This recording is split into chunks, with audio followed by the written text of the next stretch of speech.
of the impending change in the House leadership were confirmed when the Deputy Speaker, Osamoyi Atu. Rumors of the impending change in the House leadership were confirmed when the Deputy Speaker, Osamoyi Atu, presided over plenary. Proceedings were briefly disrupted following the entrance of the former Speaker, Blessing Agbebaku. After a heated argument, he was allowed to officially inform the House of his resignation. I will ask to resign. Because of that, I was supposed to leave the session here to resign on rupture. A time to go and a time to serve and time to pass. Thereafter, the House unanimously approved the nomination of Yekini Idiaye, member representing Akoko Edo Constituency 1, as the new Speaker. In his first pronouncement from the Speaker's chair, Yekini Idiaye announced the indefinite suspension of the former Speaker, the Majority Leader, the Minority Leader, and the Minority Whip, citing poor administration of the state legislature. We shall not allow the House to be riddled with misdirection and corruption due to the error and greed of few men. Never again shall imply that any man be allowed to lead this robust agenda. The effect of today, change of that, is securing for better legislative work and effective application of parliamentary practice devoid of personal interest, corruption, poor leadership, and failure to uphold the code of office sworn. Following a relatively peaceful transition of leadership, the House adjourned sitting. Rumors of the impending change in the House leadership were confirmed when the Deputy Speaker, Osamoyi Atu, presided over plenary. Proceedings were briefly disrupted following the entrance of the former Speaker, Blessing Agbebaku. After a heated argument, he was allowed to officially inform the House of his resignation. I will ask to resign. Because of that, I was supposed to leave the session here to resign on rupture. A time to go and time to pass. A time to serve and time to pass. Thereafter, the House unanimously approved the nomination of Yekini Idiaye, member representing Akoko Edo Constituency 1, as the new Speaker. In his first pronouncement from the Speaker's chair, Yekini Idiaye announced the indefinite suspension of the former Speaker, the Majority Leader, the Minority Leader, and the Minority Whip, citing poor administration of the state legislature. We shall not allow the House to be riddled with misdirection and corruption due to the error and greed of few men. Never again shall imply that any man be allowed to lead this robust agenda. The effect of today, change of that, is securing for better legislative work and effective application of parliamentary practice devoid of personal interest, corruption, poor leadership, and failure to uphold the code of office sworn. Following a relatively peaceful transition of leadership, the House adjourned sitting. Rumors of the impending change in the House leadership were confirmed when the Deputy Speaker, Osamoyi.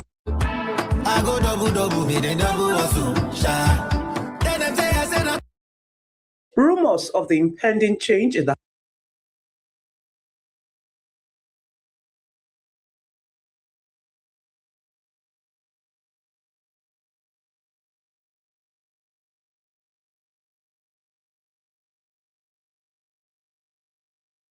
Planning to publish your book? You could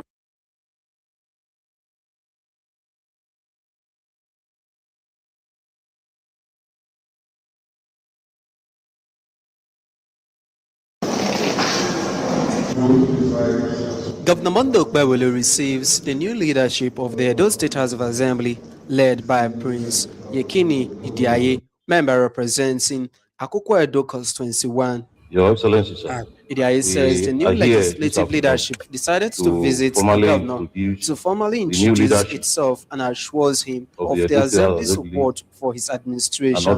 Your Excellency, sir, we are here this afternoon to formally introduce the new leadership of the Edo State Assembly and other members to you, sir, and to inform you, sir, that with this new leadership, we are ready to stabilize the House, to ensure that we give you the maximum support Idiaye assures Governor Monday Okpebholo that the assembly would provide the support needed to advance the state. We are all proud of you. You are doing well. And the only way you can continue to do well is to have the support of the House, which we are ready any day, any time.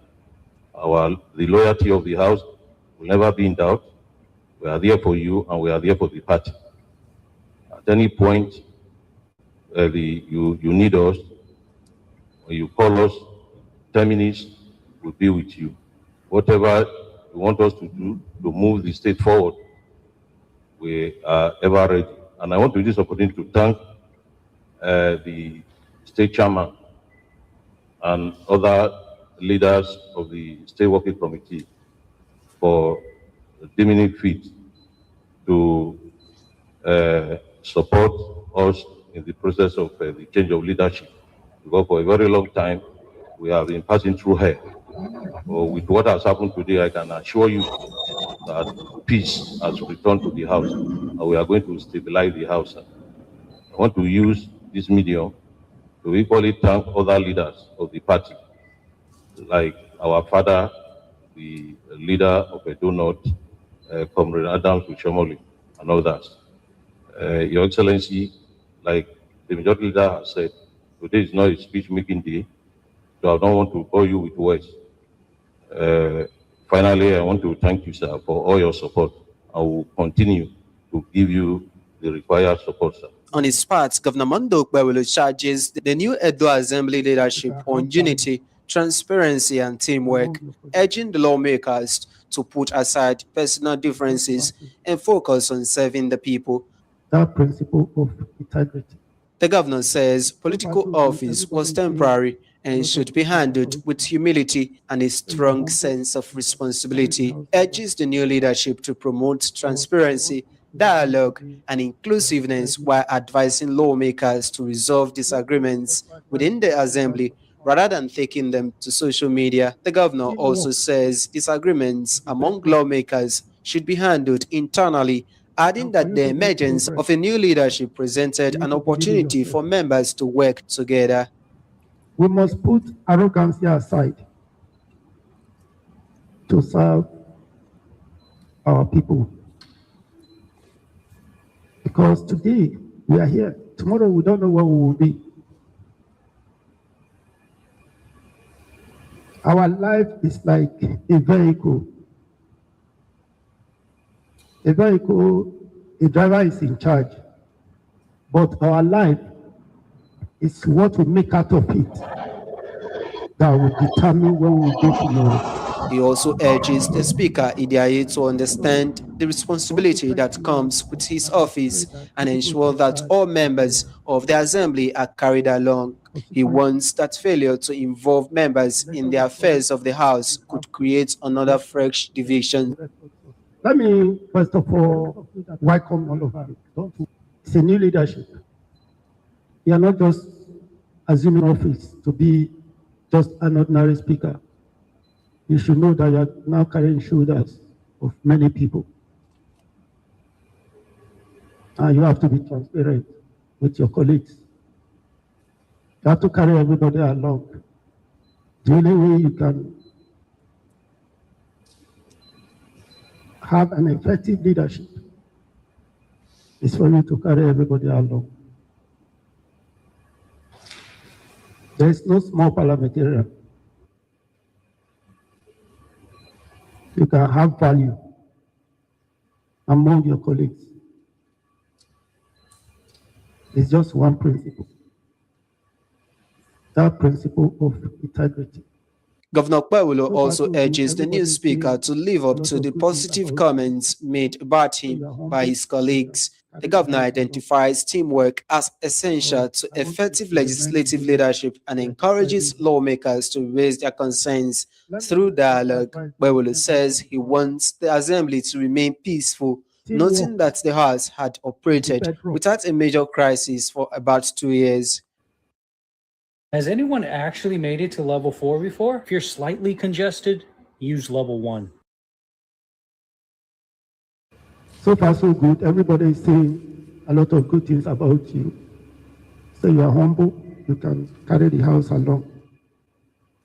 But I want you to remain the way they are describing you. Let me also advise the members of the House. Teamwork is the bedrock. And for you to make progress, you need to believe in yourself. Believing in yourself is believing that you can at any point in time. And when you have something at the back of your mind, always voice it out, either in private with the speaker or in the open. Dialogue is always the key to unity. Please, I want to have a peaceful house. For almost 2 years now, there has never been crisis in the house. And I pray that in another 2 years, there will be no crisis in the house. With elections approaching, the governor wants the lawmakers to strengthen their presence in their constituency and work towards electoral success. He also encourages the lawmakers who might not return to the assembly after the elections to remain optimistic, assuring them of continued cooperation with the government.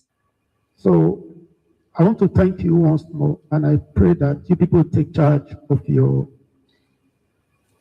constituencies. Election is coming. We have to work hard to see that we record success. Those of you that are not coming back, don't worry. We will work together.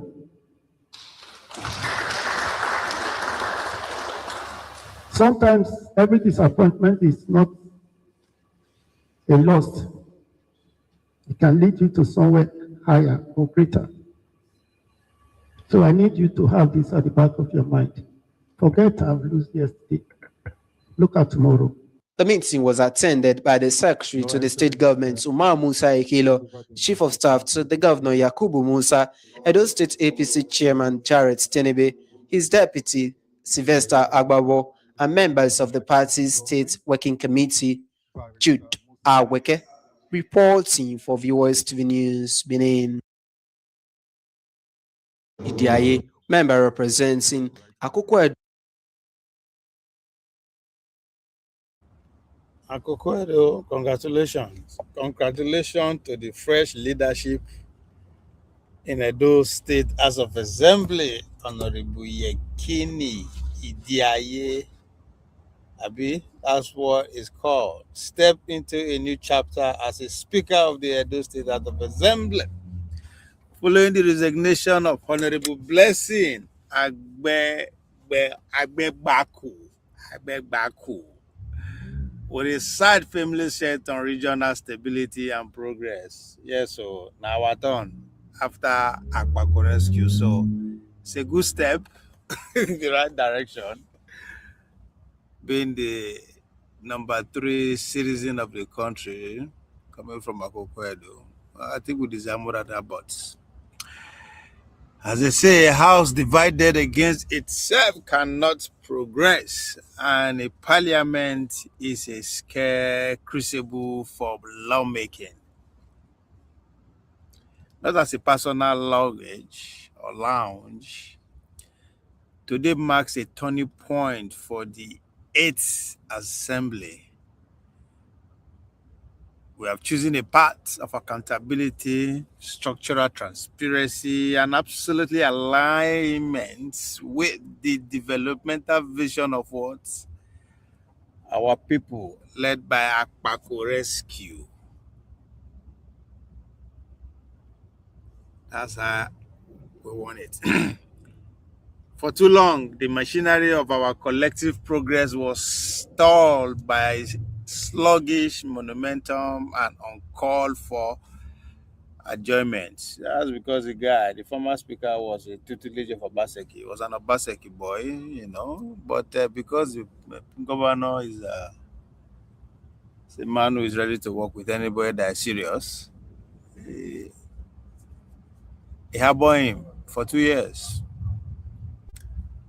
But that era closes today. To the good people of Akoko Edo, and the wider tapestry of Edo State and beyond. This transition echoes our commitment to purposeful representation. So it's supposed to be. When you have an Asian man at the top, you have a Benin man as the second in command. The next thing should come to the Akoko Edo North. Not just as the oldest local government, but one of the biggest local government in the country.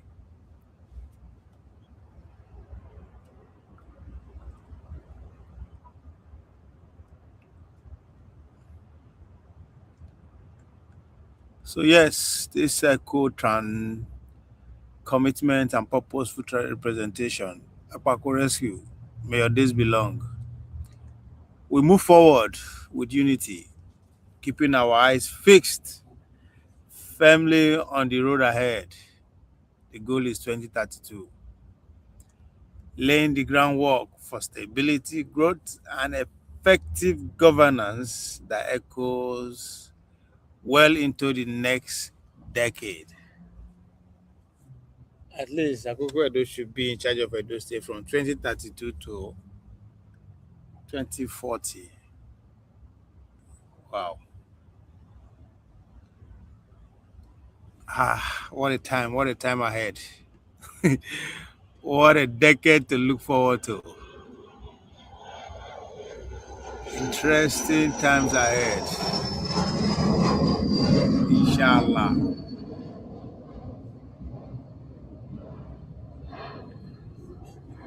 Let's go to the Adele case. Adeleke.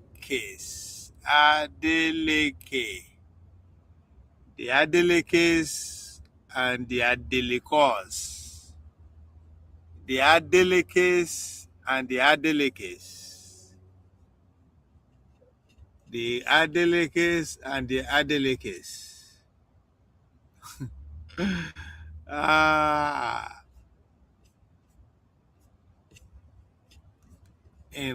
Adeleke don't win. But to me, there's more that is left out of all the analysis so far.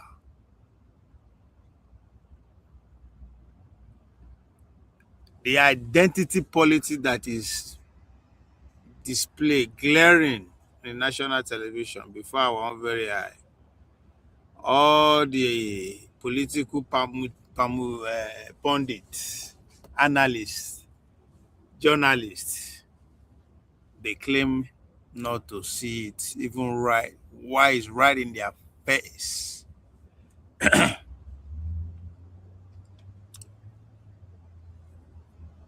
Every political observer and analyst seems to miss, or they just decide to look past the tribal and identity politics played by the Adele case. In his acceptance speech, where he clearly says, I reinforce my commitment of supporting Tinubu because he is the son of the state and he is a Yoruba man.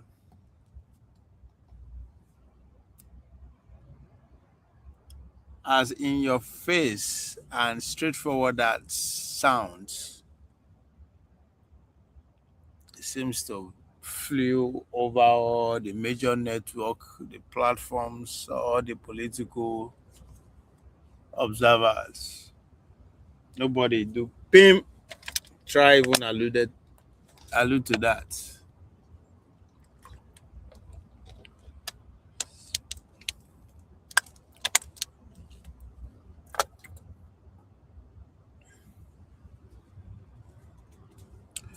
Because when a sitting governor explicitly anchors an endorsement or realignment in a shared subnational identity and ethnic kingship, especially across perceived party line, it operates as a powerful signal that often gets sanitized by commentators who prefer to view things this can move strictly through the lens of what? Transactional politicking of federal state survival.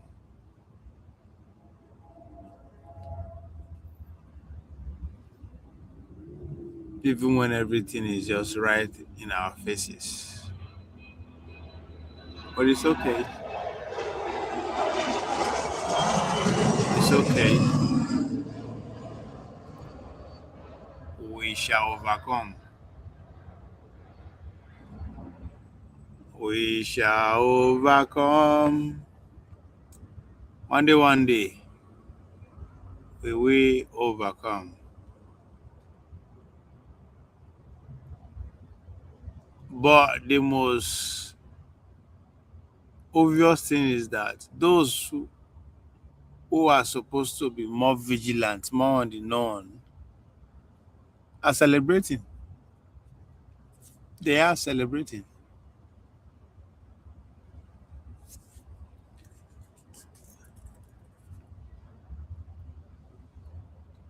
Analysts and journalists prefer to frame it as a political loyalty around being from my state and a Yoruba man, even though it evokes deep layers of regional and cultural solidarity that spread strict partisan boundaries.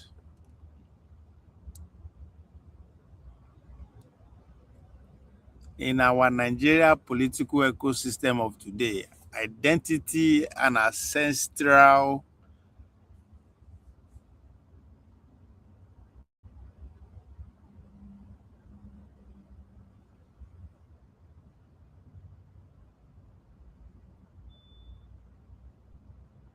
they both frequently act as an underlying currency. All the observers from every nook and corner of the state, they literally means how powerful ethnic solidarity can be destroyed rhetorically to disarm opposition or reshape regional alliance. So reframing a political accommodation as an expression of a broader cultural kingship, Omoluabi, ethnic and regional fraternity being displayed openly in the name of Omoluabi. They know that by highlighting that specific element, they are pointing to how subnational and ethnic identity remain a potent driving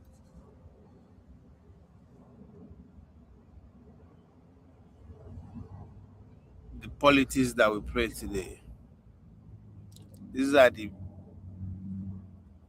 currency that drive the undercurrent of how Nigerian political actors negotiate power, legitimacy, and protection, even when former party structure suggested otherwise. People never start to ask questions. People know they begin put the one or two together to see that the only reason why Adeleke come out immediately to start thanking Tinubu for allowing democracy to strive by the feminist commitment, they're followed by all series of national press. Davido follow suit because they know deep down it is not over until it's over. If they want they take it away from them, they can fix it do and through court and nothing go happen. They know. That's the whole reason why they run their mouth from one press conference to another, telling people that that they are affirming their commitment to Mr. President. They know say they fit take iron from them again. Job, but he came out to say, I don't know the effort made by federal government But I do know that parties in the election will make efforts to win election. There's nothing wrong in that. But federal government, I'm part of the federal government. I'm sure that if the president wanted to win Osun at all cost, I would be involved. And I would have been there. And the governor would have known that it would have been different. Election is not won one day. Election is not one day. Election is a process. You can't just get up in the morning to go and win the election. President is a politician now. So people should not, when they say effort of federal government, what do you see to show that federal government is seriously interested to win this? If colleagues and governors, as of a party, think that by going there, will have a form of influence, it is to the people. I didn't see anything that anybody would tell me federal government did. Do you know what you're talking about? If federal government carried influence, do you not see 2019 influence in the River State election? Where you saw federal might, where the military was fully involved, where women came out naked, carrying their breasts, showing the soldiers, look at our breasts, you won't do anything here today. That's what they say. When you see might, military might, federal might, where you see where military base was turned to collation center, then when they talk about federal might, come on, when they say people like that, there is party no contest. If you were trying to support Adeleke, why did you feed the candidate? Their candidate that lost. You are now saying, oh, thank God the Accord Party won. Are you a member of Accord Party? If you are talking about coalition, you would have done the coalition before then. You would have come to say, look, everybody in this party stepped down. We want Accord to win this election. Then you would have made sense. Then after the election, you say, oh, we won. Look, they won. What did everybody say? He said, President, I thank you for allowing a free and fair election. And for that purpose, I want to reiterate my commitment I made to you. I will still support you for a second term. So they are thinking that, having said, oh, Adeleke, you have won, they are looking for a way to enter. Unfortunately, the government is smarter than them. The government says, don't come here. You are bad luck people, don't come here. Don't come and tell me now that I have won. I have defeated Tribu. If Tribu did not allow free and fair election, would I have won? No. Because they allowed free and fair election. I was away, I spoke to the governor, even during the election. I spoke to him. I said, look, quiet. He said, oh, look, everything's going on well. Fine. I said, I told you. Why are you worried? All this, of course, I know. If one or two individuals are doing something, that does not mean that the federal government is doing the when you see the force of federal government, go and ask those who have survived it. People like me, who survived federal might. It's not by saying they say. It's not true. I was there when I heard that the president said, no, you cannot stop their or close their account, something like that. Do you know what it takes for a president to come out to say, no, don't do this? If there was a federal might, he would keep quiet. He said, look, I allow everybody to do their job. But he came out to say, you have to say no. He could have said, I will not interfere. Tomorrow, if I do this now, you will tell me to do the same thing tomorrow. But he said, no, I will not allow this to happen. Even if it will happen, let it be after the election. And that tells you, and immediately he won, the president called him. Well, what does he tell you? And the governor said, look, president has just called me, congratulating me. I won my own election. Federal might, nobody called me. Nobody called me. After I defeated them, nobody in the government then called me. Oh. And then somebody won. President is calling you, congratulating you.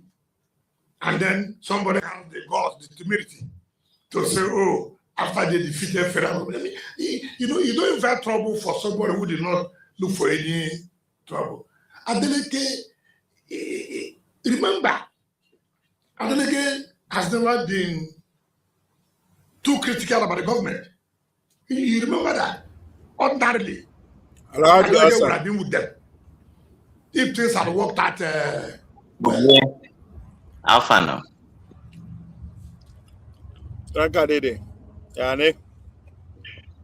Adanaka. The data. Yeah, how you doing now? Na campaign na carry you come. Campaign don't start. Na carry you come out, abi. Yeah. I just some few months remain. Campaign don't start dating now. If you are an incumbent, your campaign start from the day where they swear you in. Now that day your campaign start. Now person where they come to try to unseat you. Now then they give timetable. You want to say the time where you they use on top that seat. Now the time where you supposed don't begin your campaign from that 29th of May. I've been at 12th of June. They do and now. You don't begin your campaign with that too until that 4 years. You go, they do the campaign, they do the everything together. I know. So the people where they do campaign, we no stop from the campaign. You myself, you know cease now. You just they give banger after banger. Since when you they disturb us with Okpegbolo, no they you know follow for this election. That's my candidate. I know, but you know follow for this election now. Which election? This already they come what they will do for 2027. You know follow now. Nobody talk say the person will win election the day with the swear in nine campaign starts. And okay, yes, I get you now. So so I just try to emphasize, make the point more clear, and I make a talk. No, yeah. Now you give the example. I agree with you. So what's going on? What is your what did you follow? What's your take on the dancing governor?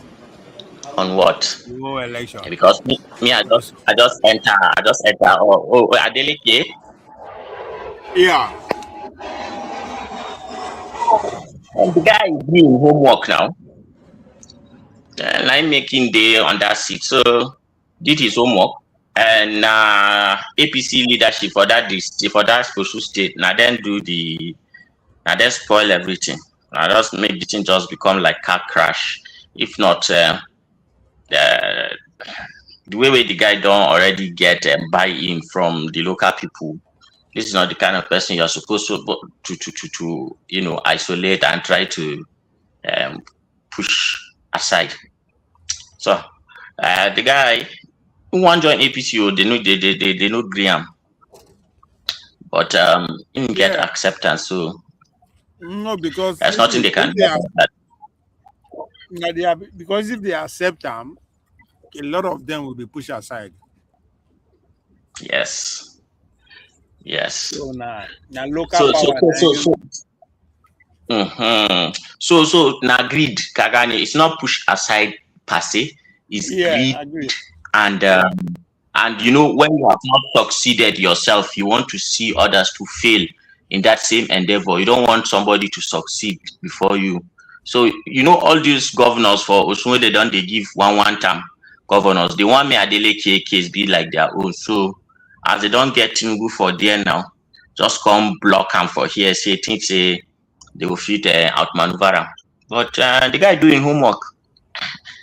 They see for TV, they dance. So in they dance, in they share money, in they do the share money is the first one, and then the dancing too is another part of it. So at least in don't take breakfast before in take lunch. So and what's your take on this? I want you to serve you better. I will for a strong support for a free and fair election. I must deeply appreciate Mr. President, His Excellency, Senator Bola Ahmed Tinubu, for his strong support for a free and fair election. Mr. President is a son of Osun State, and I hereby reaffirmed my earlier endorsement of him for a second term in the 2027 presidential election.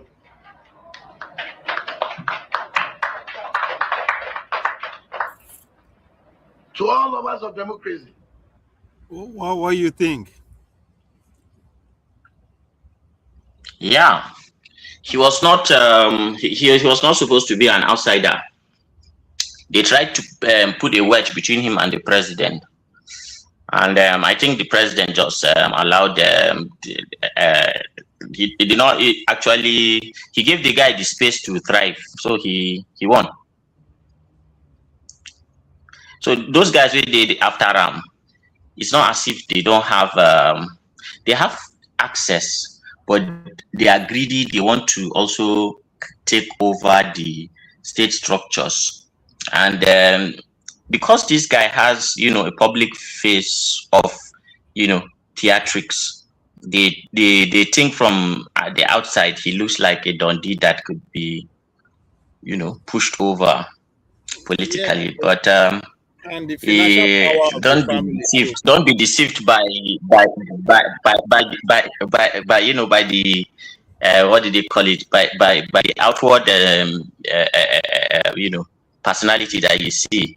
That is not just what makes the person. You have to follow their action, their behaviors, and the kind of impact that they are having. So in kakalli mutum kare na shi to kai ka iya zama kai ne abun reni. You don't suppose just look person. The financial power of the family too. Also, yes. You won't take that. Yes, that too helped because it meant that the family had connection and they probably had the president's ear. They don't need to go beg anybody for. Yes, so that goes a long way. It's not as if they paid their way. We have to separate that. It's not like it's the connection that comes with, having that kind of money in Nigeria. Oh yeah, anywhere. And you are being probably comes with a lot. Yes. Yes. So you can imagine that you never know how many favors the Adeleke must have done to Tinubu, who is a politician. Yeah, you rather have them on your side and have them as your enemy. Of course. You say now if that were to go open in voucher for you, may you see the politicians where they in roster. The thing go blow. You go blow your head, or you go feel even understand how. Every politician that matters in Nigeria, you will be under his payroll. That's a normal. That's the only way you keep your business in line. Yes, and it's not only opposition or party in power.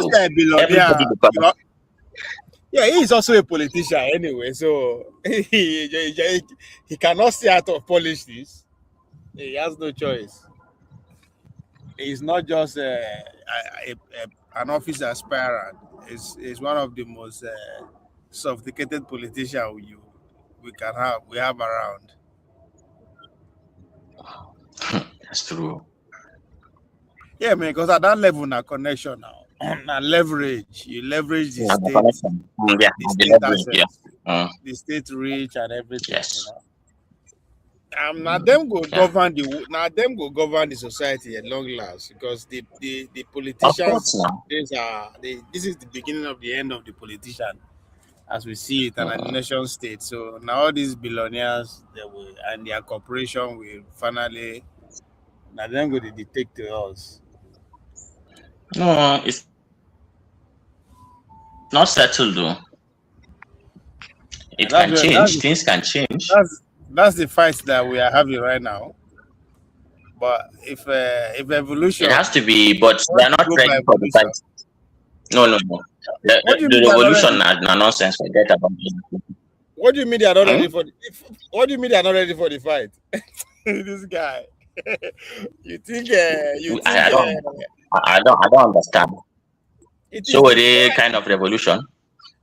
Oh no. Okay, sorry. Make a bring ganga. No. If you are talking, no, I was thinking about the larger picture, but since now we see the Niger now. Show what it be show what in hustler like me and you here. Hustler now. They are our club now. So, a hustler. If he can keep the momentum going by 2035, 2039, you know, now then go be the kingmaker. Will be of age at that time. But as of now, it's he just did keep the streets entertained.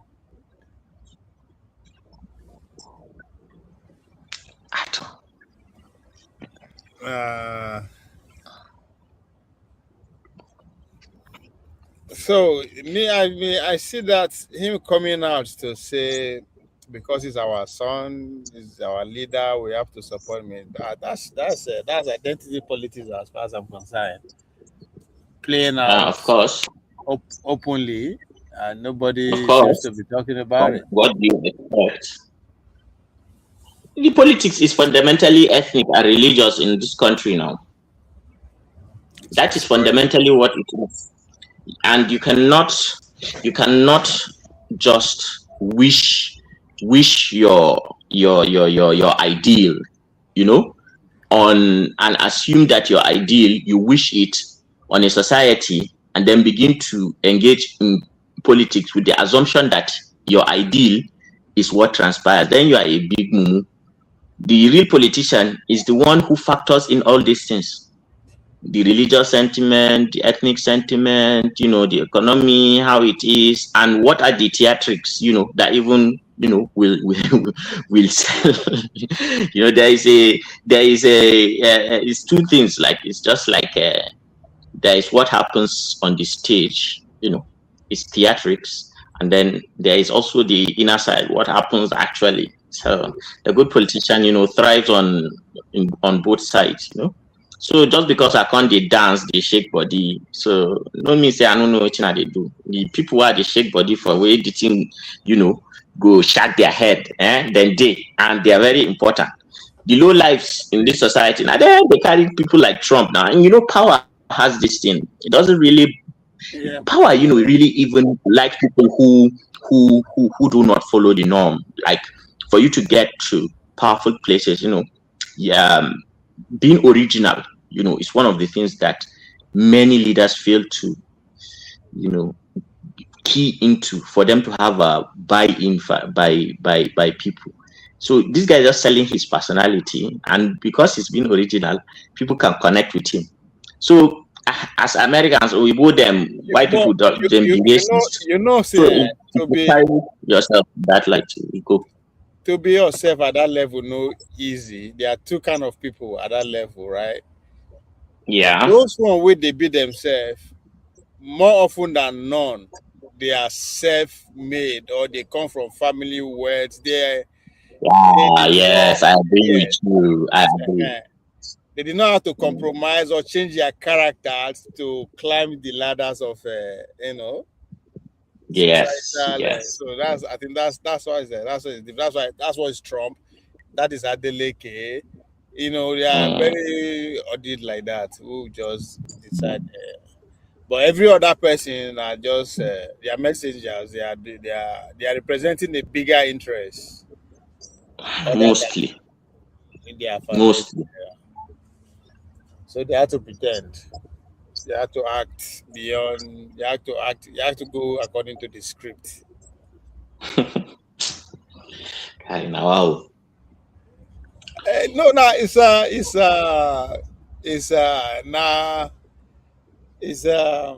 how do I put it? Now, there's not interest. Every interest is important. So the power today is that they share them. One person know they carry everything. Unlike the feudal days that in your land, how much you have farmland give you wealth. Even the industrial age that we just enter now, to some extent. But now, the information age has democratized everything. Power there everywhere. The more people you have under your control, pretty much give you an access to the table. No, influence. More like influence. If you can influence people, then what matters is your influence. Yeah, that's it. Once you have if you just have your local government under your influence. That's your primary constituency. So the larger it is, the more influential you are. Exactly. So that's just pretty much what differentiates power. The more millions and billions of people you are, the more godlike. More godlike you. It's a cheat code kind of thing with us humans. With our need to believe in something, to belong to a cult, to associate under particular groupings, and this hack, this thing that we have as human beings. So people who are into the realms of power, they manipulate those natural, weaknesses that you have as a human to put themselves in position of power. So, and it is just a, it is what it is. People will believe in what they want to believe in, what tickles their fancy. So the more we are in this age where people can have access to other people from everywhere across the world, everybody is just in their silos. Unlike before we say, "La emperor na get, I've been a king, I've been a waiting," and in own power. By that time, you have to follow him by divinity. It's divine. So he's just. Even the nation state, because now the nation state nine all these cultists group in order to take power, they assemble, right? Now the nation state is fracturing of power, the fractured. This is his latter day, so by the time the nation state is obsolete, then it will be. I don't know if you have to belong to a court not for you to get power. No, the power will be usurped. It should be usurped. Like the thing with our societies and our history, is this thing that we call in social sciences that you say social change, right? So and if you go back to history and see what happens in economy, in politics, in family, in our general culture and all that, you see that when you trace history and its patterns, things tend to be cyclical. What I mean cyclical is that, okay, that's why in history you hear this common phrase, the rise and fall of empires, the rise and fall, the rise and fall, the rise and fall. So if you look at us and our society, you see it more like a wave, that is coming from the ocean and is hitting and it's going back and it's coming and it's going back and it's coming. So it's a loop. So now so after democracies, usually what happens is that power is usurped again, and the person that comes is going to have to take a divine like kind of sui generis entity. So if I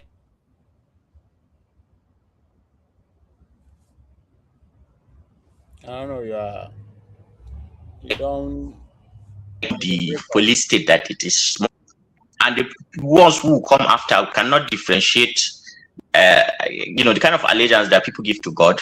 Those people who come and the whole world that they know is a world, driven by AI.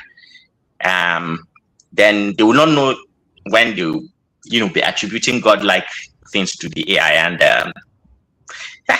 it's not worship in the traditional sense, but the kind of power that will be under that, you cannot separate that kind of amount of power with divinity, because even our emperors, so our ancient, monarchists, that's because they have power over life and death. This is what I'm driving at. The change that is coming, that an individual, this power of a state, will be concentrated in just among individual or group of few people.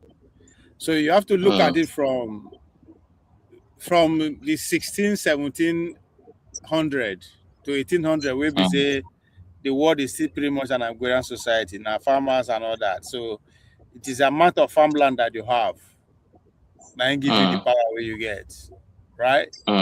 So few people, that's where you have the emperors and the kings and all that. Then fast forward to the late 1800 to 1900, industrialization come and strip those people of that power, right? Yes. Now concentrate that power in the hands of states. Now, and the state, what did they become? They became vassals. The state is going. The state is gone. So we are going to have what we call individual sovereignty. Now, a group of people happen. You miss one step. Now I want to correct you. Okay. So as the trajectory continues, like, right? So what happened to the states, the nation states themselves? You know, they became vassals. You know, and then collapsed under a structure where we had a hegemon, the United States. You know, and then you go back to the United States. Where is the source of all these laws that the United Nations has and all this world order and all that? All this shit. That's what I'm trying to say. The idea of United States. I'm a United States citizen. I'm a Nigerian. I'm a Ghanaian. It's coming to an end. There's not going to be anything like United States, Nigeria. So all this power UN, these are gone. These are history as we see it now. I understand. I'm just following how it's hold on. I just want to tell you what you want to take over after nation states. You are going to have various colonies everywhere. Just like you now. Just like me and you now. We hammer, we make some kind of billions. We can decide to just go to say, okay, Borno State. We want an SMC. We know we want to run on our own, our grade, our everything. We don't even have to depend on the state, on the Nigerian state no more. You understand? Because the states lose their power where they can no longer tax their citizens. So you as a billionaire, you make your billions in the cyber economy. That means you don't have physical location. So they cannot tax you. So if they cannot tax you, why you would obey their law? You go and create your own colony. That's where we are going.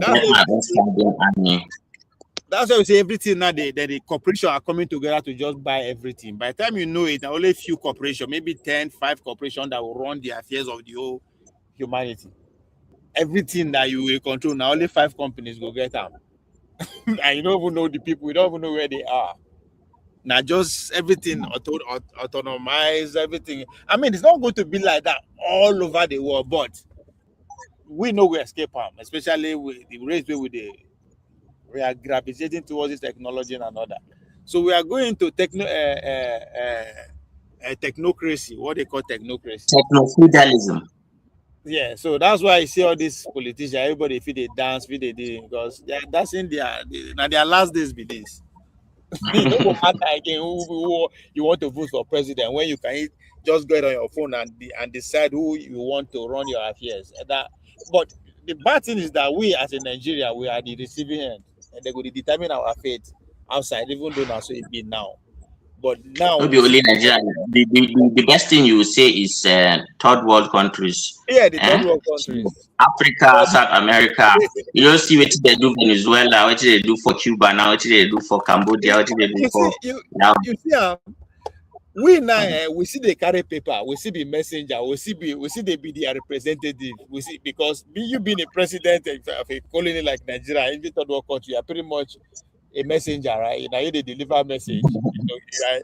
So going forward, that privilege no go even be now, because now with the shares in announcing that it will be now become a privilege, because you know go even if you deal with anybody again. The idea is I want to travel to Washington, maybe they host me or Washington. It's no longer there. Everything they could just digitalize them. What do they do with like for music, right? So if you are an artist right now, so you write a song and then you release it. So on AI produces music, and it produces MP3 and MP4. So you are given a very limited amount of money you can make for that same MP4, and you appeared with the same thing as that which was produced by AI. How is it possible that you have been stripped of your agency? And if you were to make, say, for example, you were to sell that work of yours, you will make hundreds more. Now it's just put to a cent, and you're computing with AIs with a lot of slops. You get how people are just being cut from the ground up. The kind of concentration of power that go to these people who control these things. Hassan, your voice. Oh, sorry. Your voice is breaking. The network. Yeah. Anyway, Sha, that the network is kind of raining here. But you know the sad part, all this changing that we are talking about is happening in real time as we speak. But guess what? In our list that they basically do, they are fighting for power. Power that by the time they get to the office, the main power not in the office again. You just sit down there in the name of say you be president. Like, I don't just understand, man. The world is seriously going through changes. These motherfuckers are just running around. Say, vote for me, vote for me. I want power. It's sad. It's discouraging at times if you want to look at, because I just imagine the way the world will be, way it will change in just the next 20 years. The next 20 years will be a different place entirely. And these motherfuckers are busy running around. Vote for me, vote for me.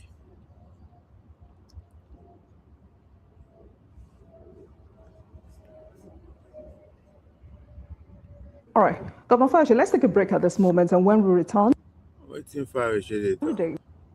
campaigns for Nigeria's 2027 general elections commence tomorrow, August 19, for the presidential and National Assembly elections, formally opening what promises to be a fiercely contested political season. President Bola Tinubu is seeking a second term on the platform of the APC. Not like campaign. I won't start so. Somebody should help me. Is it like official campaign for 2027 presidential election? Now, is that what is about to start? Asa, you see it there.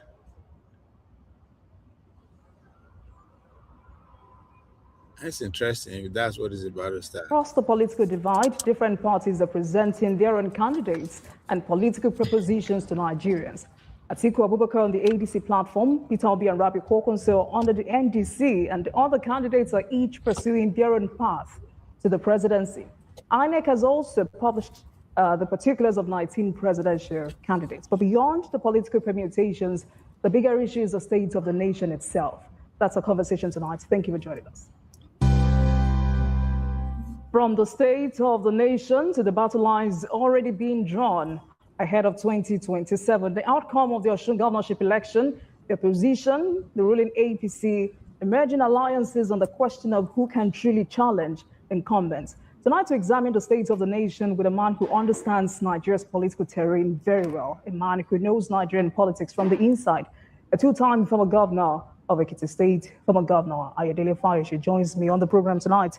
Is also the chairman of the governing board of the Rural Electrification Agency. Dr. Fayose, thank you so much for joining me on the program. Pleasure. Good to see you, sir. Good evening, Nigeria. So first, congratulations on your appointment. This is the first federal appointment since you left office in 2018. How does it feel? Well, it's all called to serve the country, to serve the people.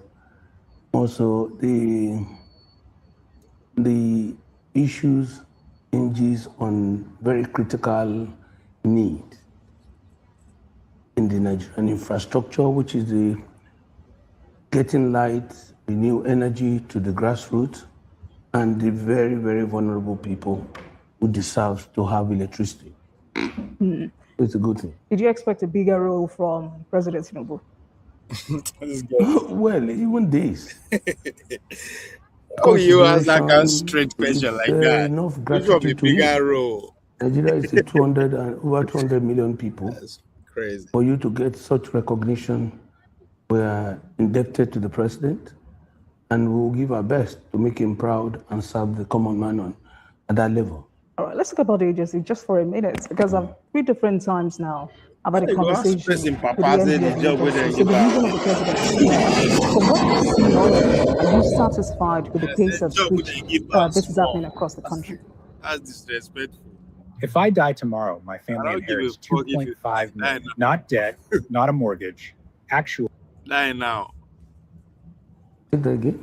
Are you satisfied with the pace at which this is happening across the country, making sure that the underserved communities get electrified? Well, we all know the challenge that the country faces, and the ordinary, not even the ordinary people, everyone. The issue of electricity, power is begging for attention. And one good thing is that the president is doing his best to make sure that people get help. Nobody will solve the problem overnight. But when you look at the intention, the goodwill to make things better for the people, when you are right inside the ladder, somebody is trying to bring you out of the ladder, out of the pit, the moment you realize there's help coming or you are already being helped, and the intention is to get you out of the pit, then it is heartwarming. So for me, the actions and the position of the president in these matters are commendable. And we'll complement his work, we'll try. We'll put the political will behind that office. You know, it is a chairmanship office, not a day-to-day running of the affairs of the agency. Impressive. The agency has an MD. Ours is to make sure that we put all the political will behind him and ensure things that needs to be done gets done. Impressive. And some might just say this is how political defections happen. I mean, you're already a big supporter of this administration, and now you have the federal appointment and the final stages moving to the APC. So should Nigerians expect you in the APC before or after 2027? But let me put this right. I have always supported the president while I was in office about 15 years ago. And with all respect to the president, I was in the office of the governor when he was in the office of the governor in 2003. We've always related. Yes, we're in different parties. He has his own friends who are governors at the time. So let me say that complimenting this administration is not personal. It's all for Nigerians. The president may choose to put people in his party alone in position. And that's why they are saying the system must not be winner takes it all. In some administrations, some republics, you have a lot of Nigerians, including late Bola Ige, was power minister in the Obasanjo's administration. So when some people were criticizing the FCT minister, they don't have sense of history.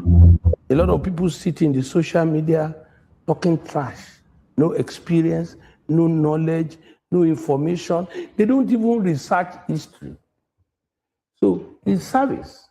You want to serve? It's a call to serve. Call to serve for those who truly want to serve. All right. It's call to serve. So for me, I am going to give my best. I will do everything possible to ensure that I make a mark. Nigerians are looking forward to that. Let's talk about other issues. Your election has come and gone. Good. Governor Adeleke has gotten another 4 years to govern the people of Osun State. Yes, he has, reaffirmed his support for Mr. President, but should the APC be worried about the result of that election? Well, let me say I was in Osogbo throughout the election. Interesting. I was in Osogbo, one, because you gain more experience when you are part of a system. One more experience you need. Yes. You've been governor twice. Well, you never cease to learn. Okay. I was in Oshogo firstly to have an information about how that election was going to go with the ordinary folks. I was in a number of markets, communities. I was in Elisha. I was in a couple of communities, and I listened to them. So I knew very clearly that the outcome ordinarily may not be far from what it is. You knew Governor Adeleke was going to win that election? Well, the outcome may not be far from what it is. When you have an election that is 52-48, it could go either way. Mm. You have an election that is 30-70, that you can declare what will happen. But what greeted the election towards the end was the unfortunate violence, desperation, and killings that were mostly unnecessary. So let me say to you, the election ordinarily, because of the closeness, in my perception, could go either way. Mm. So, but in an election, somebody must win, somebody must lose. If you look at that election very well, that's why I say people must look at not somebody has lost, somebody has won. You must look at that election, the dynamics very, very well. That election was won by 66,000 votes. 46 of the 66,000 votes came from Ede, which is the stronghold of the Adelekes. Mm. Everybody, all permutations pointed to, it would not be a surprise when you get such figures from Ede. But I personally didn't look out for a 46,000 out of 66. You understand? It's all been a known fact that Ede is the base of the Adelekes. Now you have 20,000 left. Another 60,000 is from Elisha, from Oshogo. Then you have 14,000 left. And in another place, there was a 4,000. You have 10,000 left. In about 5 local governments, you have about 55,000 votes win. You understand? So let me say to you, it was a keenly contested election, which ordinarily for Ede would have gone either way. Mm. So let us commend their delegates for winning and remind them they need to be magnanimous in victory. Has it not? I just have to hear my opinion. Be magnanimous in victory. The language now must be right. Reconciliation must be total. Not with the accord alone, but with all other stakeholders, because all of you are from Osun State. The only thing I hear that towards the election was the federal government will take it by force. The federal government has come to do this. I want to say to you, if federal government wants to take an election, they will take it. If the federal government, the ones I know of the past, if they want to take an election, there's nothing you can do. I think that was why your friend, Yesawike, says our court party won because President Bola Tinubu allowed the poll to be free and fair. And that is very true. If President Tinubu wanted to win Osun, Yesawike would have been on the ground. That's some bragging that cannot be substantiated. The government is very popular. Excuse me, I just did an analysis for you. I just took 46,000 votes from Ede. You have 20,000 left. Let me give you an instance. Ekiti was taken from me in 2018 by all means possible. Those futures did not play out in Ede. 3 days before my election, the government house was jammed with a jammer. You can't talk to anyone on the phone. All my security details from whatever name you call it, I was left with an orderly. All of them were taken to police headquarters in Ado Ekiti and were left on the field for the 3 days. That is when you are talking a federal might. Beyond that, 3 days to the election, I wanted to do a march with over 60,000 followers. I was stopped by the security personnel, and I told them, I am the governor of this state. An inspector, or was it an inspector, told me, governor, my food. And they prevented me from coming out of the government house. And I said I was going to come out at all costs. And to that day, they hit me with the butt of the gun and I went down. My deputy at the time had the same experience. That was why I had a collar on my neck at the time. I wish I had that image for Nigerians to see. I'd had four surgeries, 4 procedures because of that incident alone. For you to know that if a federal government, under Buhari, they can take anything. You see, Governor Makinde took his deputy from Daura. I have to veer to this. He took a former DSS boss, Daura. His name is Daura. He coordinated that election and they rigged it. But the opposition leaders, Godofarish, are insisting that federal might was deployed, but it did not work. I'm sure you must have heard from excuse me, if the federal government, excuse me, please. We are saying something that is practical. Wabara is an old model politician. I am talking from an experience. What about Chief Dele Momodu? Excuse still me. modern. No, I don't want to. What he says is Nigerians are going to resist the APC. According to him, it's a quiet, silent, bloodless revolution in the making. Which is good. Dele Momodu is a gentleman, he's a friend, he's a brother.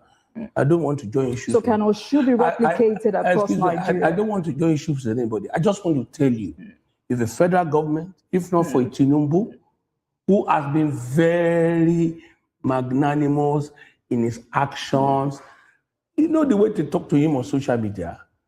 Have you seen him gone after anybody to arrest them? Let me tell you, we have to thank God for this kind of precedent. He is showing us that it is possible to have an election of our dream in this country. Tinubu today has appointed the INEC chairman. Tinubu today has appointed the Inspector General of Police. Tinubu today has appointed the Army Chief. Don't tell me that that combination will not take an election if they want to take it. It is the body language of the president they look at. Right. And his body language is telling everyone that let this democracy survive. All right. Governor Fashe, let's take a break at this moment, and when we return, we'll continue this conversation. Please stay with us. There are only 4 ways of publishing a book, and how do you know which one is the right one for you? Everybody is giving Tinubu credit, even though he never left, we'll say a word before the election.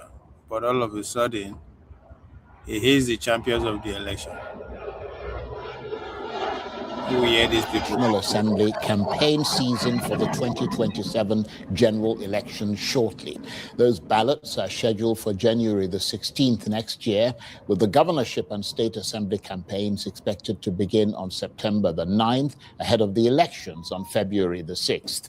After years of economic hardship, insecurity, unemployment, poverty, and declining living standards, voters are increasingly asking candidates to move beyond personality attacks, ethnic calculations, religious mobilization, and incendiary rhetoric, and tell them precisely how they intend to fix the country. And the challenge goes beyond producing attractive manifestos. Nigerians want specific, measurable commitments. What will candidates do? How will they pay for it? How quickly can they deliver it? And what mechanisms will allow citizens to hold them accountable? There is also the darker side of electioneering. Nigeria has seen enough violence, hate speech, and political tension during previous electoral cycles. So, as the campaign season officially opens, what should Nigerians demand from those asking for their votes? And what should politicians themselves understand about the kind of campaign and the kind of leadership the country now desperately needs? Well, for more on this, I'm joined now in the studio by the political analyst, Professor K. Ikechukwu, Executive Director of Development Specs Academy, member of the editorial board of This Day newspaper, and Professor of Strategic Management and Human Capital Development. Prof, thank you very much indeed for being here. My pleasure. What should this campaign be about? It should be about Nigeria. And that means that when you speak of Nigeria, you're talking about security, about responsible citizenship, about responsible leadership, which means that if I'm a local government, I'm supposed to be operating in the local government and ought to be held accountable. If I'm a councillor, I have a role. If I'm a governor, I have a role. In preparing for this election, Nigerians should sit down quietly, calibrate those who are holding those offices and the parties to which they belong, and ask themselves very specific questions.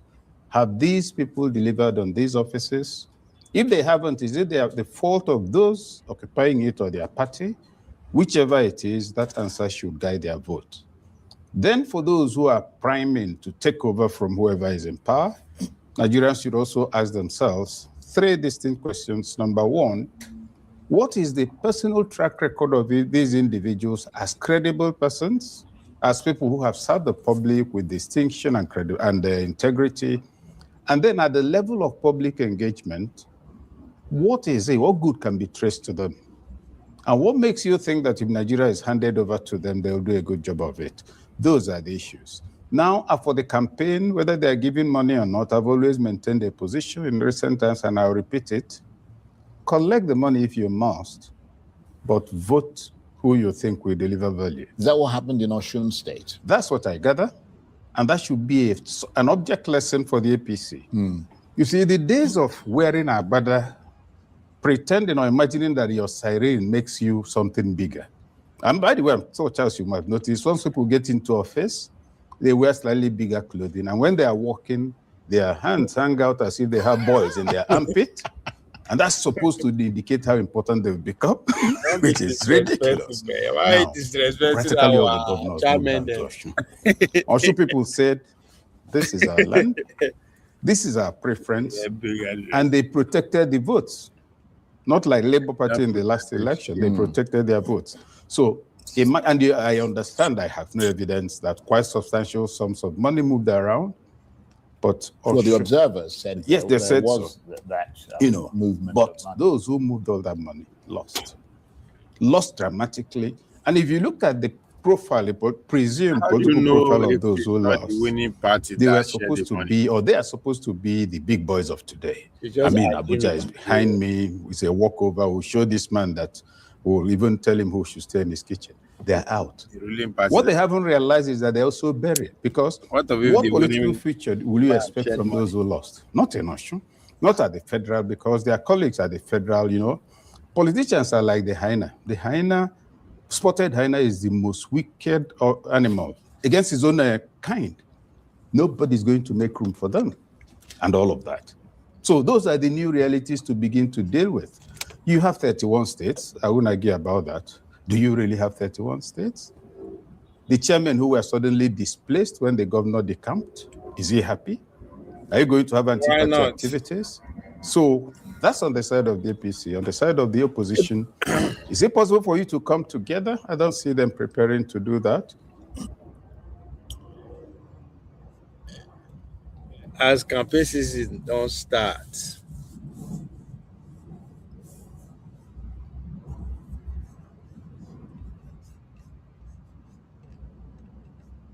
threatening to displace them, and ask yourself, where should my vote go and for what reason?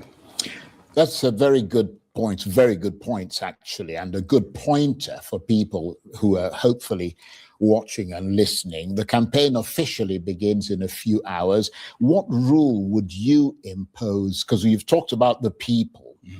What rule would you impose on every politician seeking votes? Because we've become accustomed to campaigns built around personalities, ethnicity, religion, political attacks.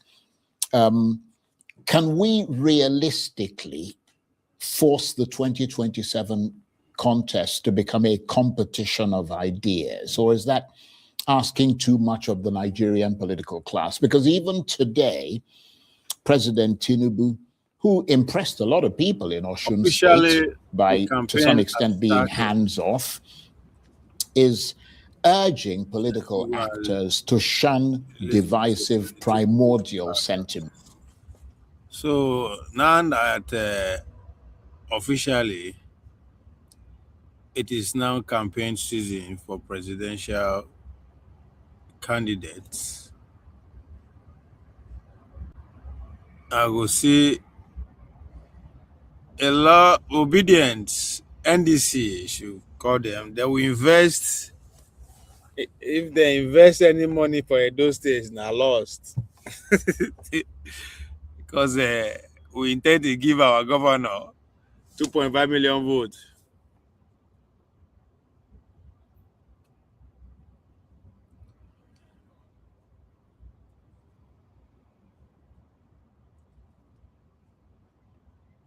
I will see. The United States is in Our pledge, and together we will do this all-important and solemn accord signing. Thank you.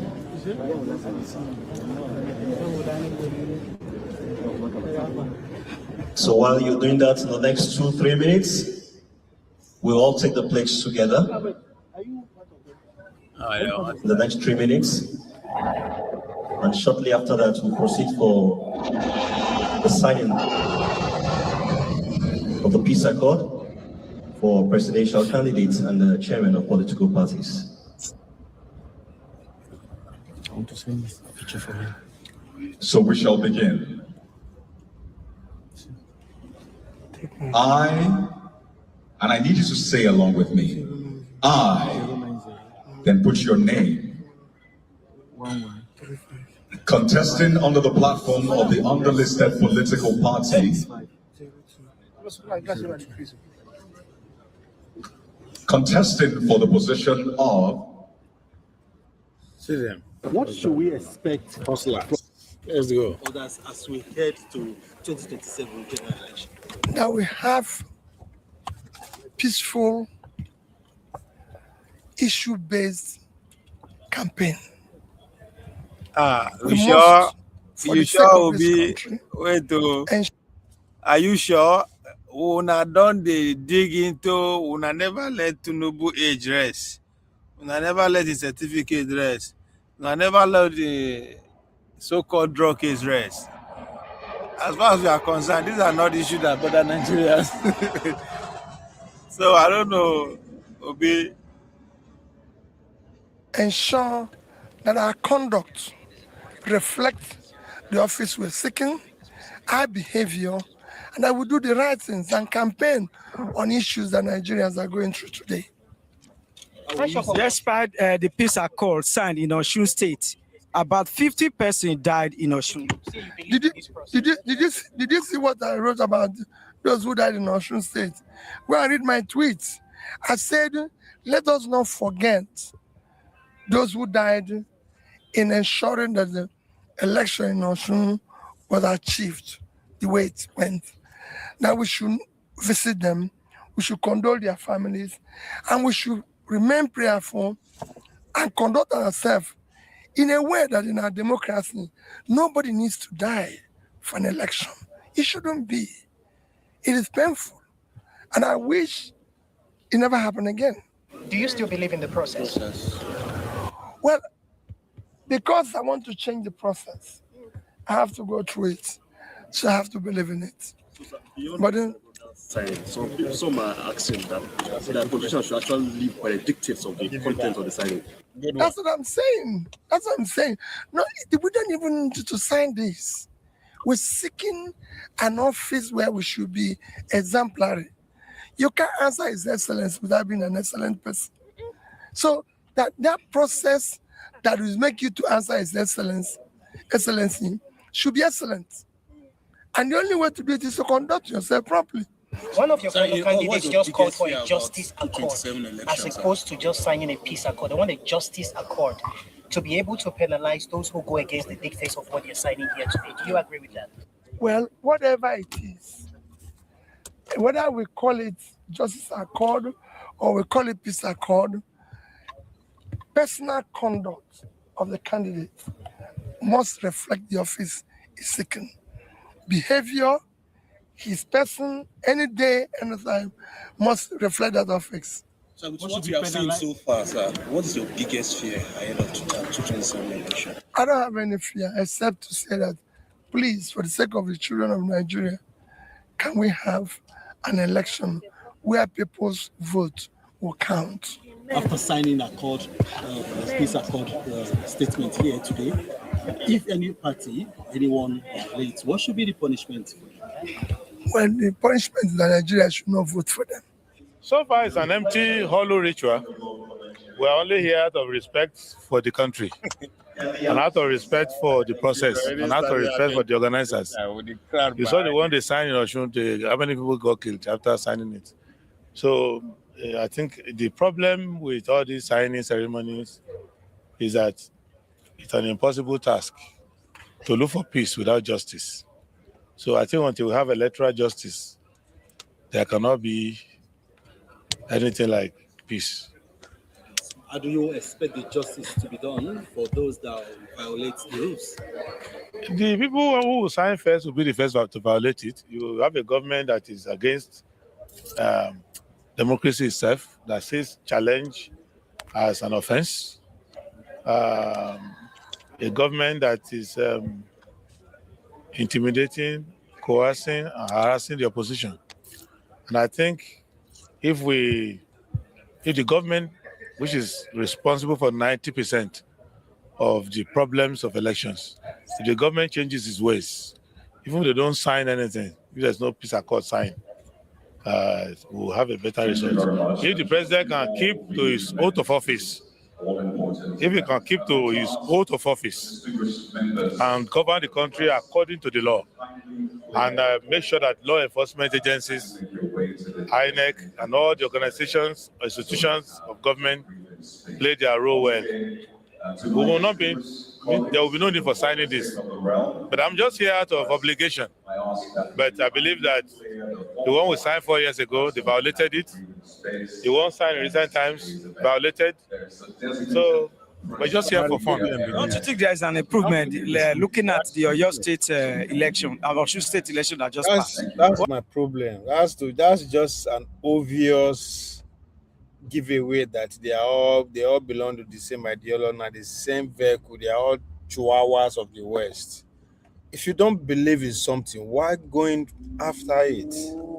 No sign now. If you don't sign now, you are not just signing on your integrity, you are sending a message. Say, come, if they do anyhow, they go see anyhow. But you go sign now, then you come, they come outside, they run your mouth. It's fucking ridiculous. If you don't believe in anything, why going for it in the first place? I mean, I was supposed to be applauding you for going through it because it's an obligation. An obligation says you submit our resources to the West, and because your predecessor did the same thing, say, no man, now you also signed away our resources. That's exactly what you are telling me. What the fuck do you mean an obligation? An obligation to submit our sovereignty. Just because your predecessors have done it, you say you go follow. It's an obligation. So an obligation should shut the fuck out and get off the way for those that really want to make change. If you don't believe in the system, don't. I mean, I kind of agree with the Obi response to if you believe in INEC. He said, yes, because I want to change it, I have to go through it. So I believe in it. And I give it to him on that, based on the fact that if you don't understand something, you cannot change it. And the best way to understand something now, if you go experience it. So I even though now it's political poem, I give it to him. So this one, you don't believe in it, don't sign it. You said it. Now, electoral, free and fair election, electoral justice that will bring peace. Then why don't you just stop at that? Now say, oh, I have to go through it. It's an obligation. Obligation to do what? That's why Nigeria have never had a sovereignty. All of them, they go sign on our life out because it's an obligation for you to speak English, an obligation for you to go and get a degree in the West, an obligation for you to. I mean, when is it going to stop? What improvements? If 40 people have been killed, what do you tell their family? What improvements? 30 commissioners of police in one state and all the problems. What is the thing there? There's no improvement. And that is two factions of President Tinubu supporters fighting there. Adeleke is Tinubu's person. The other side is Tinubu's person. So it's an internal family fight, and 40 something people died. So I think we need to be serious that a civilized society won't sign this kind of agreement. It's a civilized government, government of conscience, government that follows the law. The government that won't be called to come and sign peace. How should you? A government will be peaceful on its own. How can you be called? How can you? Is it not President Tinubu should come here wearing a face mask of shame? Because if you are the president of a country and you are being asked to come and sign peace accord when your country is not at war, it shows too that you have not shown leadership. Will you bring Nnamdi Azikiwe to come and sign peace accord here? Can take shots. Will you bring Balewa to come and sign peace accord or Shagari? It shows that the system doesn't trust you. They know that you are a troublemaker. Anybody who doesn't know my party is Social Democratic Party, the party of the White Horse, fair with poverty and insecurity. That's the party coming to power by God's grace. I'm still too young for now.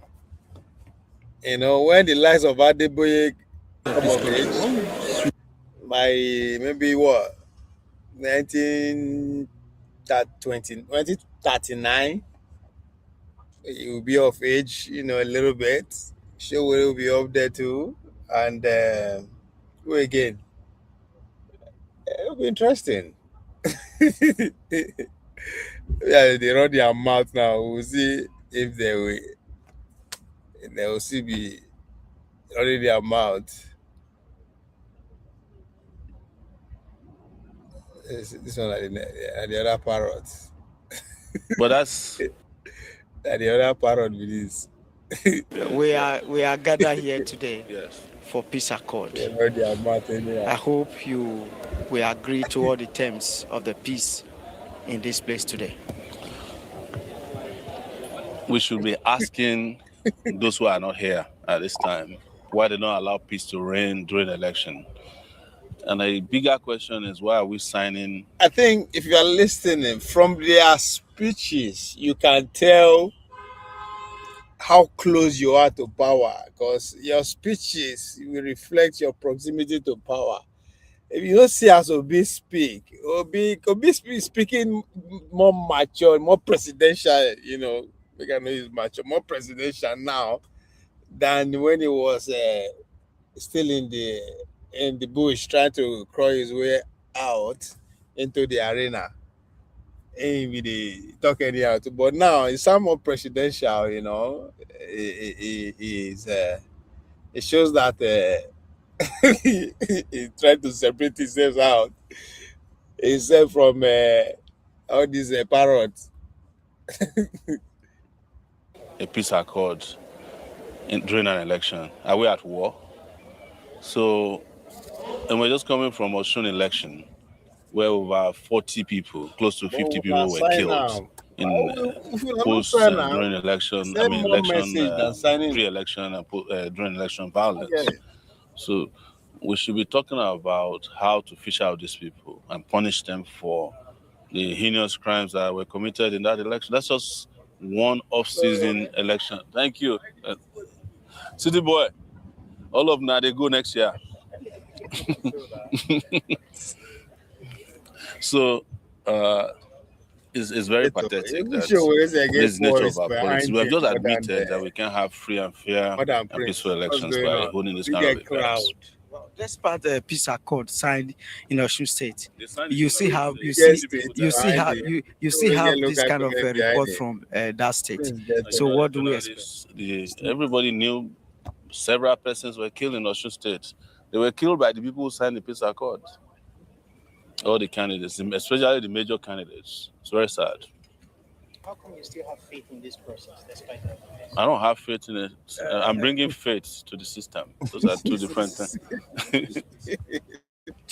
Please, we want to tell you again that this Osho election was the most adjudged as the peaceful and credible by a stakeholder. How can you say in good conscience that an election that led to the death of 50 citizens of any country is a peaceful election? How can you say that? That's a good one. Do you know that Russia That's a good and Ukraine are at war? answer. Whenever they hear that 10 people are killed, everybody's saying that's unprecedented. And we are talking about people who are using nuclear devices to fight themselves. We are here in an election that involves less than 2 million people in Osun State. 50 people had to die as a result of that. You are calling it peaceful election. How can an election in which that number of people die be referred to as peaceful? Is there another name for peace or peaceful election? I'm just asking. Okay, that Osun election, Yeah. as you know, Look at it that was.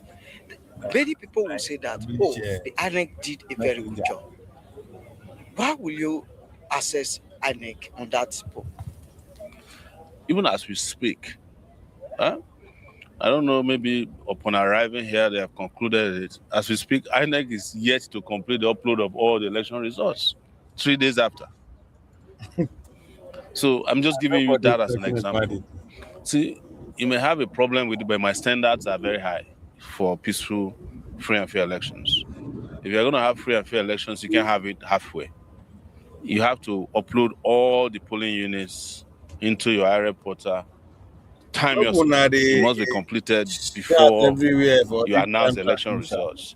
So, and there are other issues that bedeviling the election. You can say that doesn't concern INEC. The issue of bribery of voters.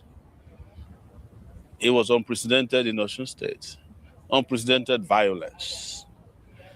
What we can say did not happen outrightly is that maybe they did not, this time around, the IRF portal did not fail. But they still haven't completed upload of all the results on the IRF portal.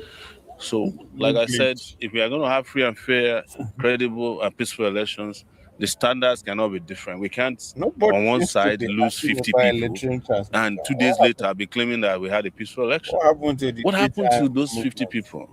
Nobody's even talking about it. Nobody is even investigating who killed them. How did they die?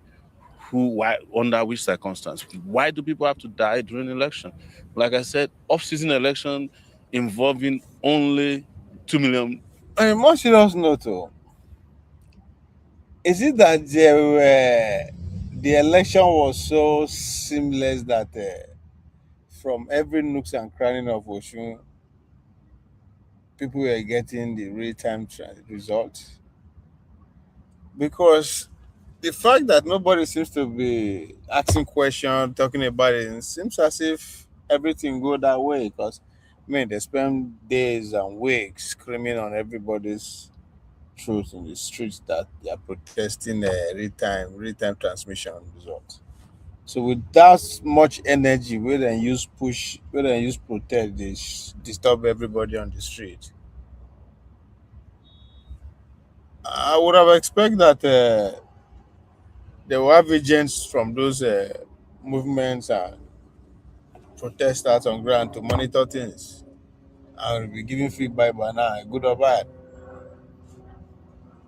The fact that everybody they quiet, it's okay. Yeah, I don't want to hear noise. Nobody should come and be making noise in my ear. Voters. Yeah. But if anybody is going to be praised, it will be. Nobody should be going and making noise in my ear. 2027 say real time. Oh. Dr. Dameji, where's your real time? Oh, I think I'm about 2 minutes ago. He sent a message. I should allow him to speak or pause him if you need to intervene. No verse. Mr. Dr. Dameji, if you are still there, what happened to real-time transmission?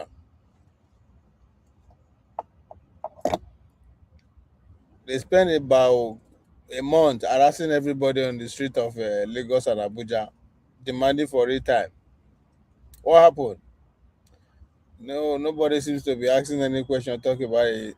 Does that mean that everything goes smooth?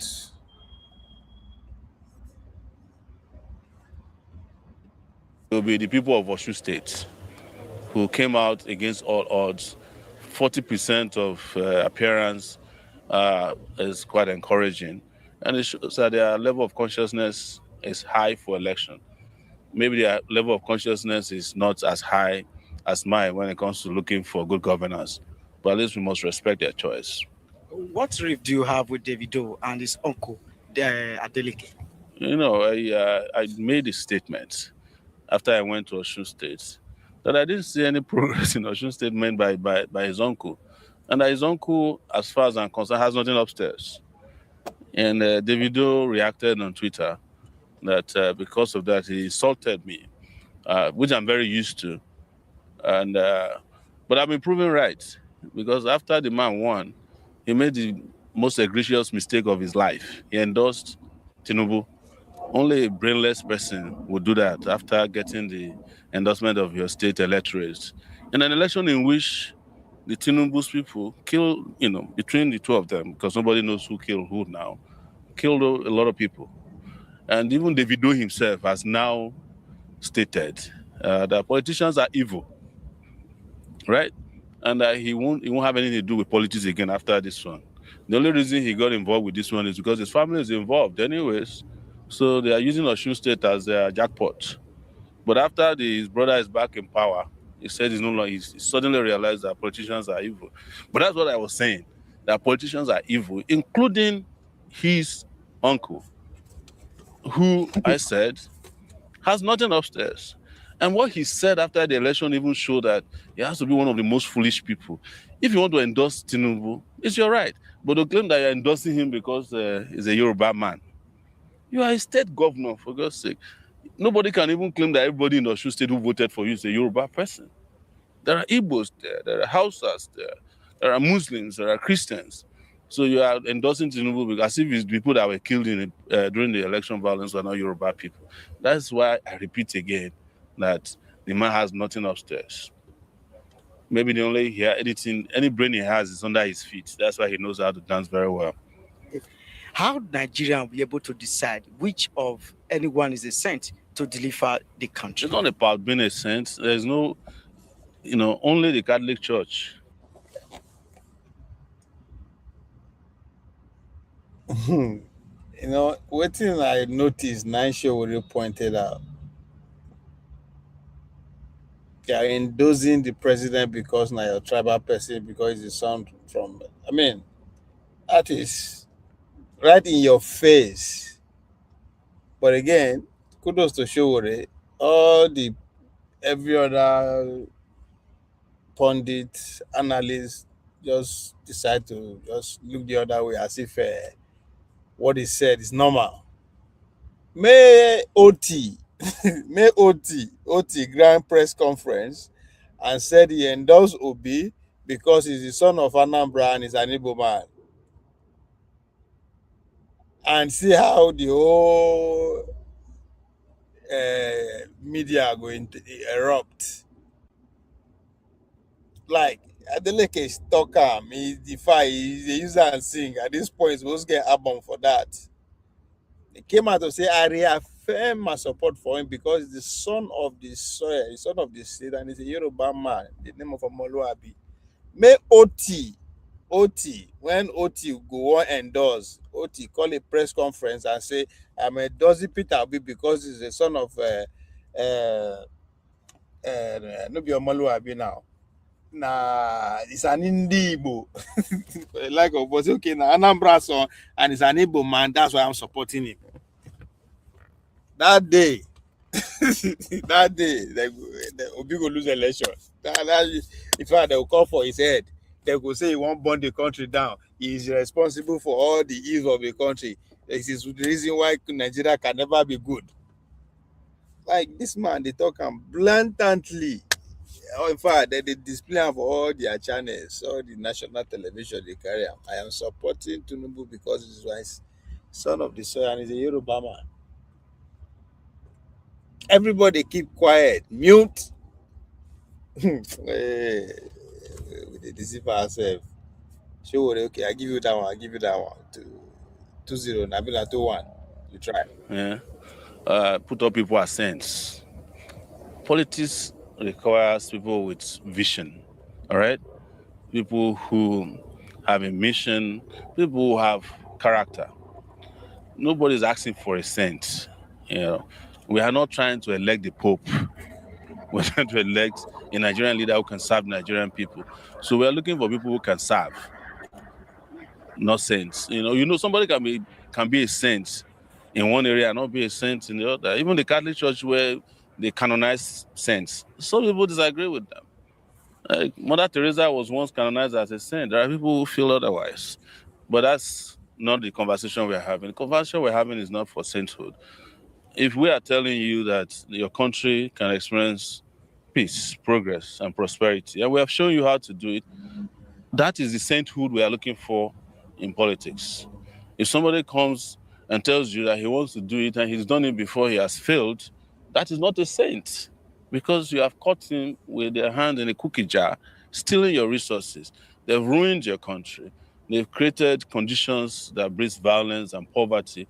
People who, in different political parties, since 26 years ago, took Nigeria from being one of the countries you can manage to a country with multi-dimensional poverty.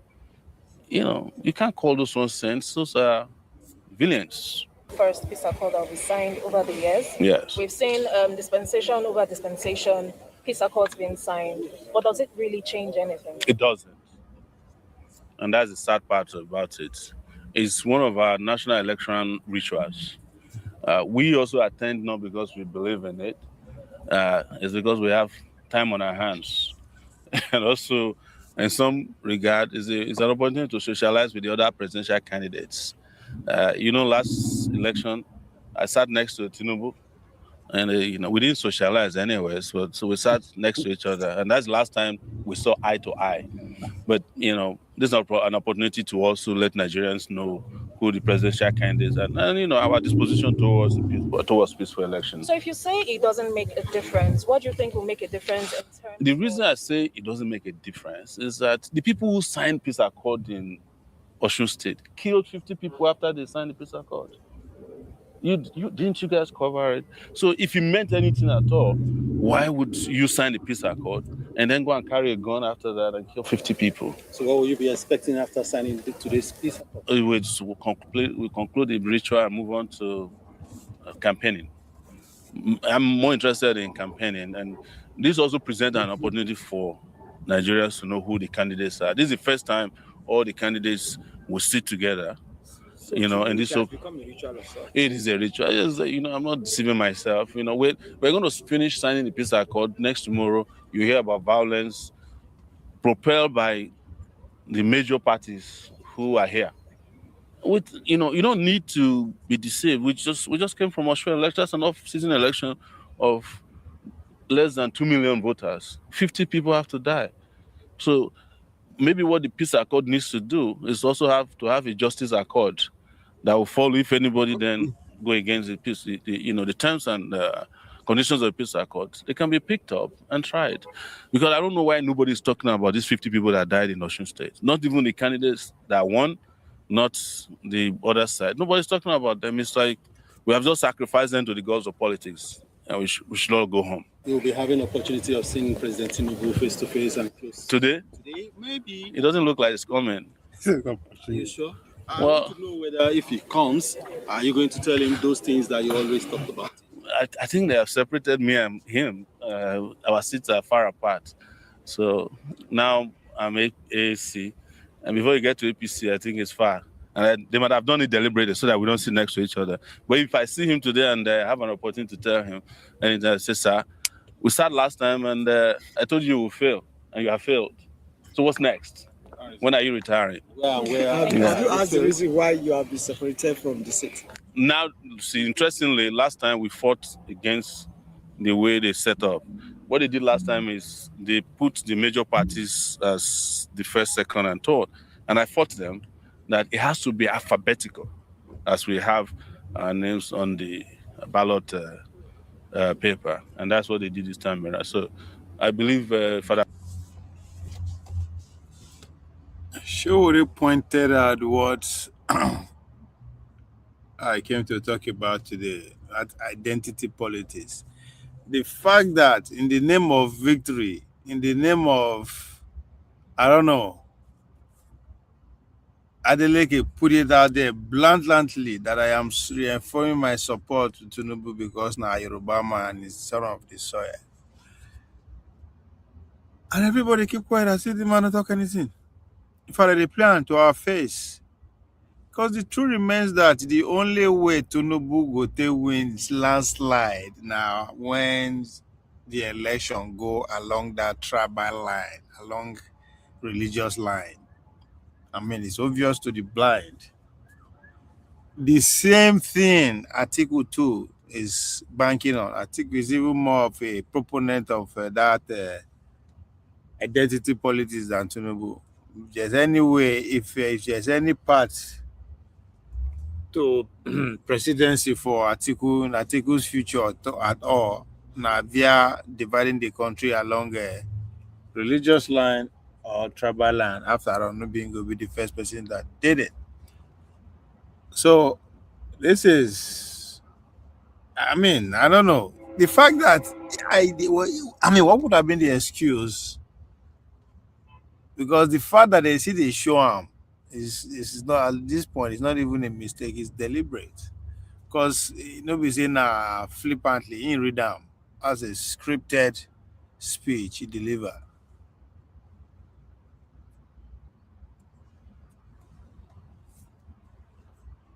May OT try am. May OT talk and say, I am supporting Obi in this election because he's an Igbo man, he's the son of Anambra. In fact,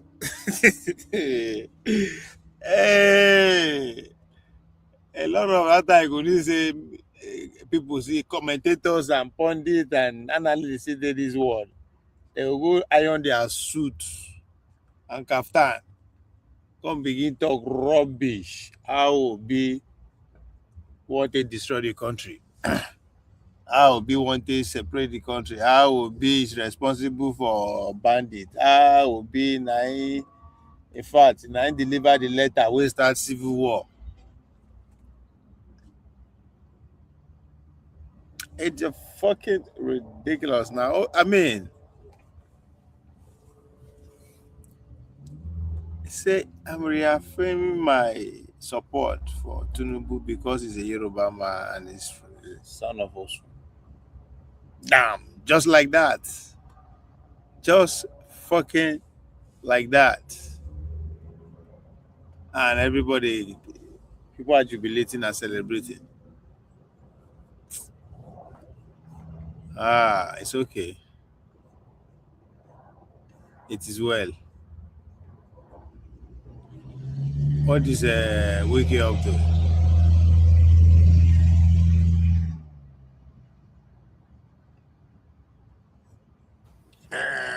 River State election. Wait, make I And I would have been there. And the make I governor play would have done this wannabe politician. I don't know why people they fought Davido for being politically active. I don't blame him. Live from the only state that made a governorship election look like a presidential election. My name is Mercy Babajide, and you have to give it up to the citizens of Osun State for being fearless and recording 40. That's a long interview. I know what it is. No get anything when you want to me. Praise his uncle, he work for his uncle, he uncle one. And it's a great move. I don't know why people people who are kind of against him for being active the way he did. He's a fucking politician and he's good at it. as in his future is obvious. Him taking shot at my governor, that's a good one. I welcome it. More of it. That means you understand the terrain. You understand the game. All right. It's too influential, too rich, and it kind of down to earth in a way for him not to be encouraged to go full-fledged into politics after his singing career.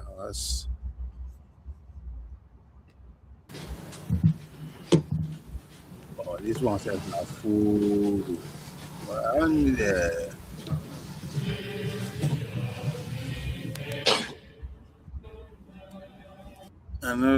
Nigeria's current federal system is defective. That's according to the group of eminent Nigerians currently canvassing a return to the 1963 Constitution. The Citizens Rebirth and Awareness Initiative is canvassing a restructuring of the nation to allow for more physical federalism, stressing that the 1963 Constitution offers clarity to Nigerians as the country is currently not working well. The outcome of these consultations revealed that, among other problems, over-centralization, concentration of executive power, and authority. All these men understand that over 3 million people were killed because of, in an attempt to leave the 1963 Constitution to get what you will get now. I don't know, people still don't understand that everything that happened to us from 1960 to date, in a way, now, yes, the problems, the crackers might started from us. Now, if we no get issue, nobody will penetrate it. But heavily was manufactured.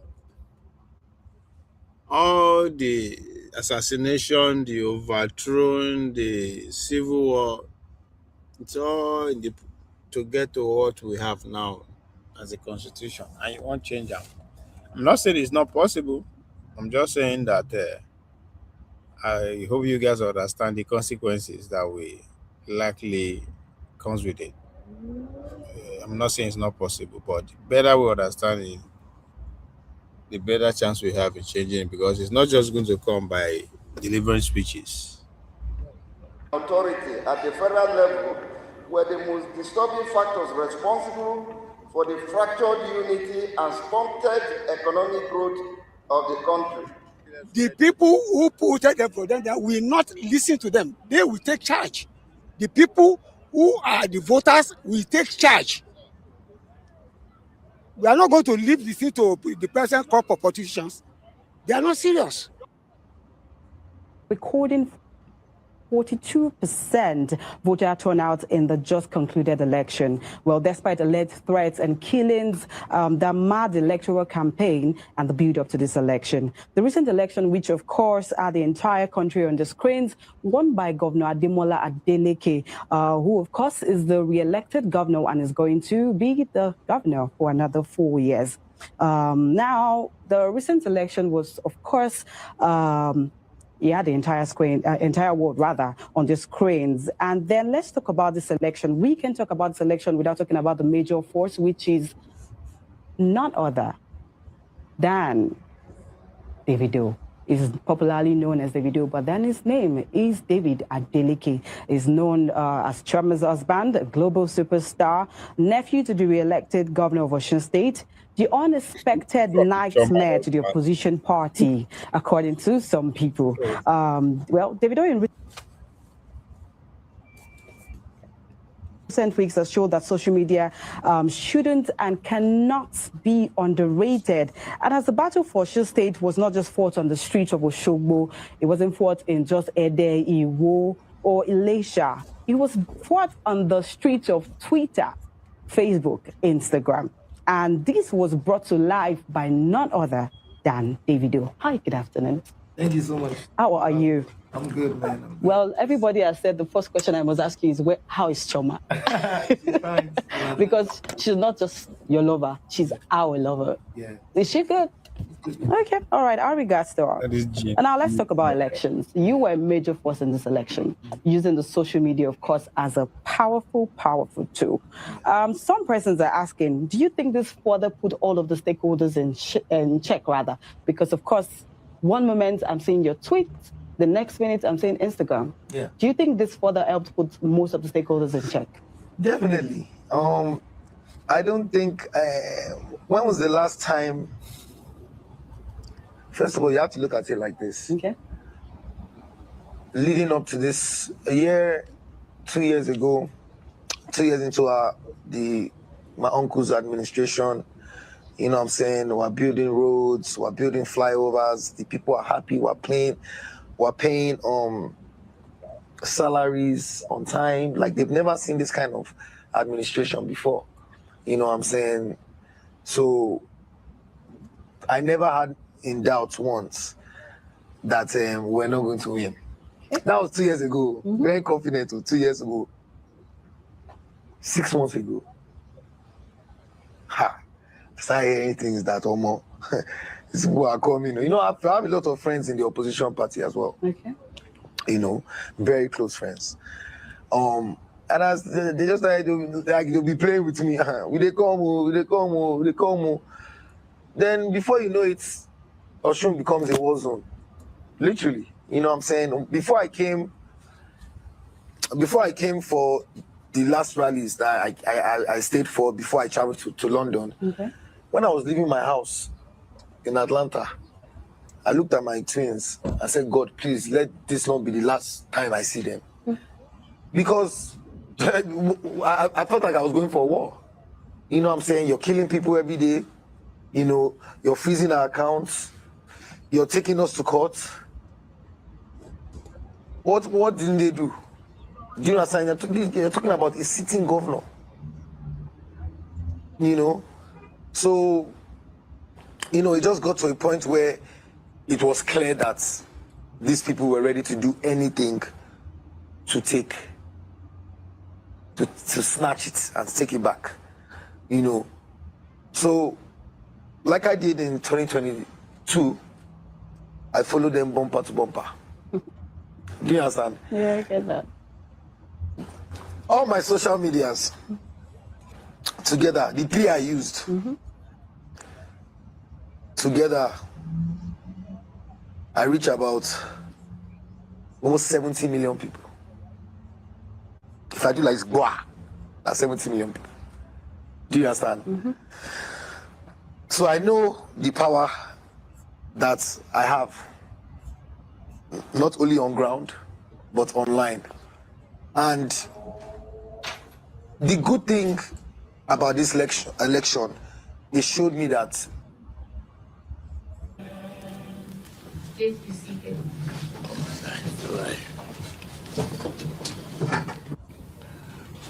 well,